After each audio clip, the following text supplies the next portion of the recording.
Who are young adults? Chapter 1. Identifying young adults. Would you know a young adult if you fell over one in the aisle? All ministers would like to be able to place the words young adult ministry into Google and let it spit out hundreds of links that point them to the silver key to ministering to this age. In today's culture, this is a logical step for most, especially the young, who try to minister to this age. Young adults often take the same measures when looking for a church, which yields 178 million results.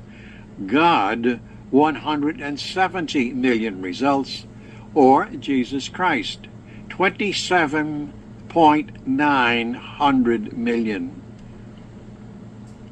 With this in mind, I would like to steer discussions on ministry not with a look inward to the church's ecclesiology and theology, but rather with a look outward to American culture, the context in which young adults live their everyday lives. Sociologists Jackson W. Carroll and Wade Clark Roof state that a generation's identity is, to a considerable extent, a narrative construct as people age and look back upon and interpret their experiences. What are the stories or narratives of two generations of young adults with whom we are concerned? While attending a symposium at the University of Notre Dame, I was seated next to a group of 50-something religious professionals. Their concern was that young adults were growing more conservative in their theology, simply because they wanted to do Eucharistic adoration often and were not terribly involved in the social aspects of the church's teaching. Their well-meaning concern was valid. However, it was horribly misguided. Young adults are not, by and large, looking for something more conservative. Rather, they often seek a theology that is more contemplative and even more demanding of them. A simple look at American culture provides us with some answers and a context in which to view young adults.